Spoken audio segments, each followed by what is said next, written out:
今天为大家分享一道冬笋烧排骨的做法。首先要用的食材有香料、青红椒、生姜、排骨、冬笋。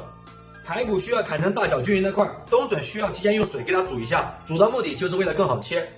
然后把冬笋给它改一下刀，稍微切的厚一点，这样吃起来才有口感。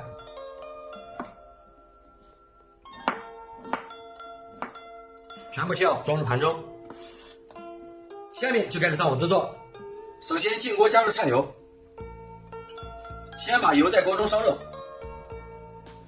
然后放入八角跟桂皮、生姜，在锅中稍微炒一下，炒出它的香味。然后即可放入排骨，排骨不需要过水，只需要用清水给它清洗干净即可。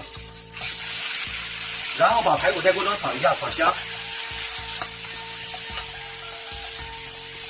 排骨在锅中炒至断生之后，放入干辣椒，加入1大勺食用盐，继续翻炒，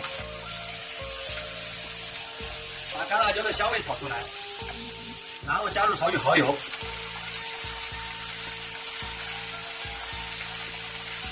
放入炒菇、老抽调盛，继续煸炒。这是属于一道酱香型的菜。最后加入1碗开水，用大火烧开。这个时候可以放入切好的冬笋，加入少许冬菇一品鲜，增加一些鲜味。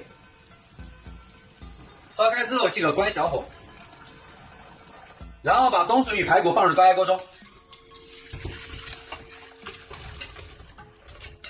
加上锅盖压12分钟。用高压锅的时候一定要注意，必须要等这上面那个气阀上气之后才能算时间。排骨压好之后即可关火，然后再把压好的排骨倒入锅中，把多余的香料选出不要，把汤汁给它收干收浓，这样吃起来菜口味才好。汤汁全部炖浓之后，放入青红椒配色，在锅中稍微翻炒一下。